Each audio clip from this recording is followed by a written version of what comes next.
Hello, everyone.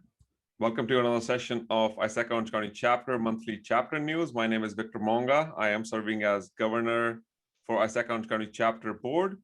Today, I have Sumitra Das, who is Chief Technology Officer and co-founder for Blue Hexagon. Sumitra, why don't we start with a quick introduction and we'll go from there. Nice to be with you, Victor. I'm Soumitra. I've been working in security for the last 20 years, starting at US CERT at Carnegie Mellon. We used to apply machine learning to PCAPs when it was sort of a toy to play with. Then I worked at Intel, Microsoft, and Qualcomm on security for many years. And Blue Hexagon essentially applies deep learning, which is a subset of machine learning and AI, to the network security problem. And we have very interesting customers like Narva, pure cloud native customers, hybrid enterprise like Prime, which is a retailer for all the AT&T stores, Pacific Dental Services, which is an organization providing IT for lots of offices all over the US, as well as Rubrik, which is one of the large backup vendors in this space as well. Awesome. With a track record of security and having your experience, let's talk security. So, Sumitra, recently I've seen two blog posts that you guys have put it out there for MS Exchange Threat Advisory. I want to talk about that. So before I jump into it, give us a little bit of inspiration. How did you guys come up with the data? How did you guys come up with the content? And then I have a couple of questions that we'll go over with. Sure. So we have a lot of our customers who were actually affected by this, and the moment it started happening, we were helping them triage it and see are they being really attacked because it was so new. And also the patches sort of came in after the fact. So if you notice that it came in on the first Tuesday instead of the second Tuesday, which is usually patch Tuesday for Microsoft. So it was very critical, and it's probably been exploited in the wild for a month before it happened. And the other interesting thing is if you go to Shodan, you can actually search and find these Outlook Exchange, Outlook Web Access Exchange servers. You can find tens of thousands of them already still there, still unpatched, even after 2 or 3 weeks. So this is one of those kind of things where it's open to the internet. You can start, anybody can start sort of exploiting it, and it's giving access to critical email data. And that's why we sort of got involved with the customers to not only let the product find them, but also assist them in hunting it down to see at what stage the attack is. Right. I think I jumped the gun and we didn't explain what the vulnerability is and why is it so Exactly. critical to our members. So why don't we start there, Sumitra? Right. So there's actually 5 different CVEs that were announced, and they relate to request forgery, allowing people from the outside to send unauthenticated HTTP requests, and also finally there's remote code execution. If you combine these, if you sort of chain all of these CVEs together, you can use things like simple JavaScript commands followed by web shell installation, and then you can start doing things like remote code execution, which could also be taking all your email data that's on the server and start sending it out, zip it up and send it out. And we've actually seen recently in the latest stage of the attack, there were 3 different ransomware from the Deercry family that have actually been used in this. So now it's gone all the way from just stealing data on your email server to actually ransoming, and there's potential for lateral movement as well. Now, you explained the vulnerabilities and why it is so critical. Now, why are the threat targets easy to exploit? Is it because it's so common, it's well known, or is it something else that it's making it easier for bad guys to exploit it?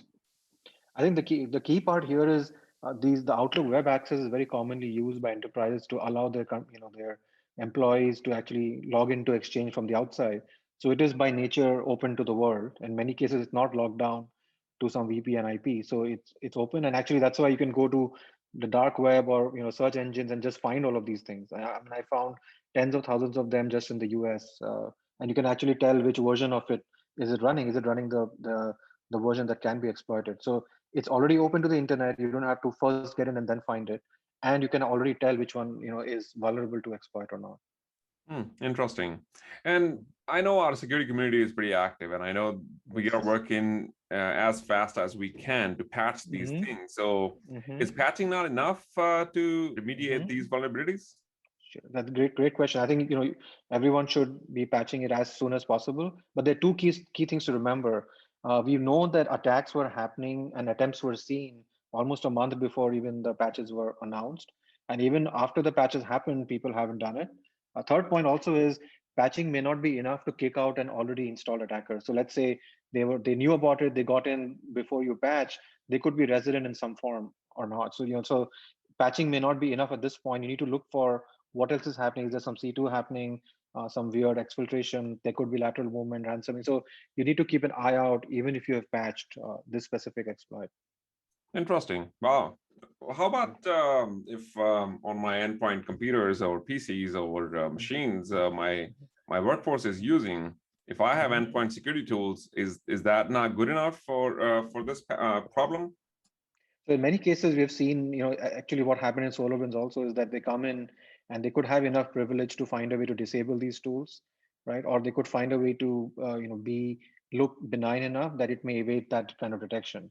So we feel like on the network, you can't escape. You have to, in the end, you have to steal that email data. So you have to leave some footprint on the network. You have to send the web shells. And even when you ransom, you have to get the ransomware from into that machine from somewhere. So I think that gives you a consistent and clear way to make sure that you see that happening. With endpoint, there's always a danger that you may not have the right version, it may not have the detection yet when the attack actually happened, and it may be, it may get disabled if you can escalate your privilege on that machine. Gotcha. In the blog post I read on Blue Hexagon website, and we're going to put in the show notes here as well. I've seen that you talk about ransomware and malware exploiting this vulnerability. Can you touch upon that and give us a quick overview of that to our audience? Yeah, I think that was very interesting. So initially we thought that this is going to be really about getting into Exchange, stealing the email data, somehow compressing it and sending it out slowly, right? That was what we thought it's going to be about. But as usual, we know attackers are very inventive. They found a way to get further privileges on the system. And in fact, on March 11th, Microsoft Intelligence sent out an advisory. And this was at 8 p.m. in the evening, about 3 samples from the Deercry ransomware family that have been associated with this attack. But what was happening is we actually saw in the wild exploitation with these ransomware even 2 to 3 days before that. And if you look on VirusTotal, some of these ransomware samples have one detection out of 70 vendors on the day they arrived on March 9th. And when Microsoft published it on March 11th, everyone said, oh, now it's in the news. I need to add a signature. So they started detecting it on March 11th, 2 days after it actually happened. And so this shows how ransomware can be really evasive when it came in. And now that they're there, they can not only just steal the email data, but they can actually hold the company to ransom saying, I'm not going to let you see it if you don't give me the money. How are you solving and how can you help organizations Sure. to solve the problem? Sure. So I think clearly this is a great use case for showing why an NDR toolkit, whether it's Blue Hexagon or anyone else, as a security posture, it's good to have NDR in your portfolio because you can have all, this attack shows its behavior in multiple facets. You can see it in all the connection history. You can see it in HTTP transactions. You can see the actual ransomware if you're keeping an eye on it, even if you don't have a good EDR agent on the Exchange server.